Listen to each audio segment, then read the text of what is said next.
Happy Christmas Eve, everyone. It's been a difficult couple of years for us as a world, a nation, a community, and as individuals. I know quite a few people who are facing their first Christmas without a particular loved one. Others are having financial issues. Many are struggling with health issues. In the last week, there have been house fires, exploding pipes, and a loss of electricity.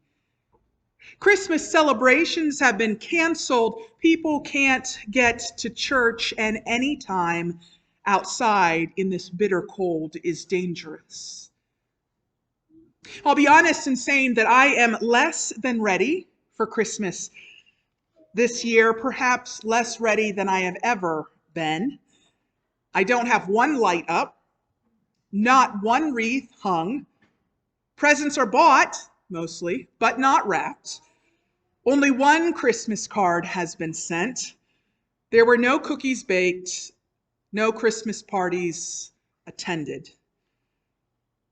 And yet, in the midst of the stress, in the midst of the struggle, in the midst of the unpreparedness, Christmas has come. Seldom does Jesus come when we're ready.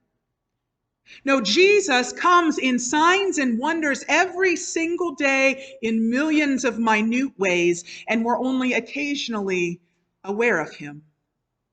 And we're seldom ready for him. I know a man who is imprisoned right now, physically, spiritually, emotionally, and mentally. His girlfriend is on the outside. As they talk on the phone and video chat and send emails, their love for one another grows and grows, but she is unable to hold him, to hug him, to comfort him with her embrace. He loves her desperately, and he can communicate in some ways, but he is unable to be fully in her presence. It is a lonely time of year for people in such places. I've been reading in the Old Testament, and there are a few things that stand out to me. You know how in Indiana Jones and the Lost Ark, the Nazis stole the ark and opened it, and Indy tells his friends to close their eyes because to uncover the ark lets out the complete fullness of God's majesty and might, and no one can stand to gaze upon that and live. And of course, the Nazis took the cover off the ark and did indeed die in the presence of God's power and might, in the presence of God's holiness. Well, that's actually a very biblical theology.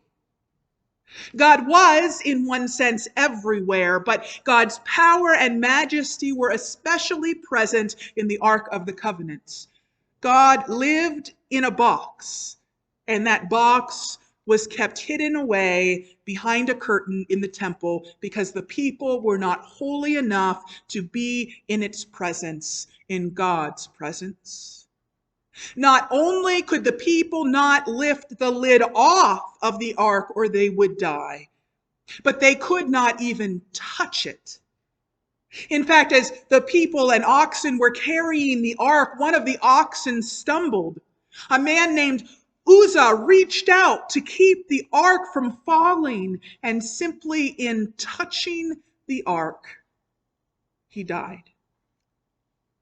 Both Moses and Elijah asked to peer upon the face of God, and God told them that if they saw God's face, they would die.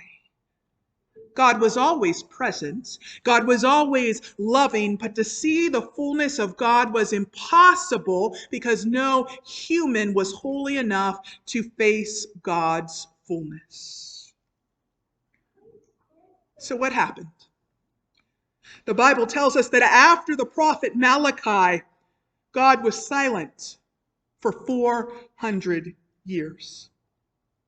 Now, that does not mean that God did not speak to and through individuals, but there was no big prophet in all of those 400 years.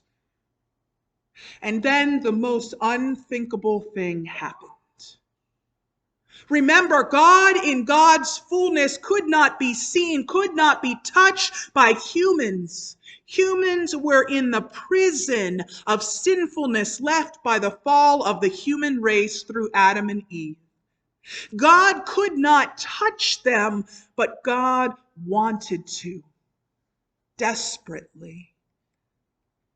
And so God did the impossible.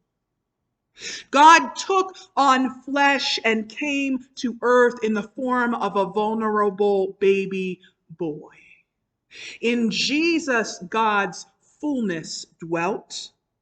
The full and complete holiness, majesty, and power of the God of the universe was squeezed into this tiny baby. And the arms that desired to hold us now were held by the arms of a woman. The voice that yearns to sing over us listened as the woman sang to him.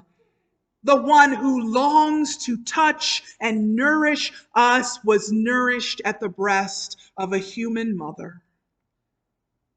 And he grew, and he learned, and he tried things that didn't work and figured out things as all humans must do.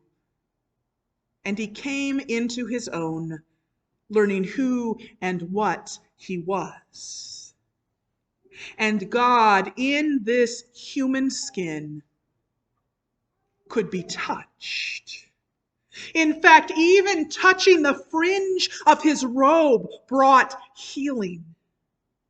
And this God, who before could not be touched, reached out to touch others, especially the most unholy, unworthy, unseen, and unclean.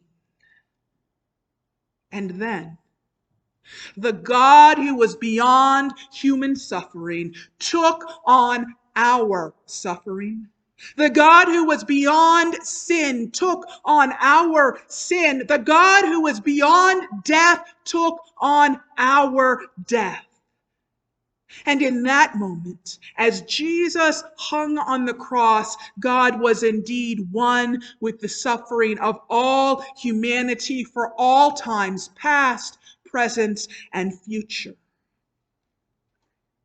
Christ has died, Christ has risen, and Christ will come again. Life is tough. And sometimes we feel so unprepared, physically, mentally, emotionally, and spiritually for Christmas. But those are the times when Christmas is the most important of all. For those are the times when we most need to feel that embrace, to receive that comfort, and to be encouraged in that hope. Maybe not being ready for Christmas is when we are the most ready for Jesus. Because when we are so very aware of our own frailties and failures and weaknesses, only then can we be so aware of our desperate need of a Savior. Perhaps in the times that we feel the most separated from God, we are the most ripe to receive God in our presence. Perhaps the times when we are the most frazzled, we are the most ready to receive the Spirit of peace. And perhaps when we are feeling the most unlovable, our hearts are the most open to receiving the God who is love. Love that was born at Christmas. May the God of love be born ever anew in our hearts and our lives.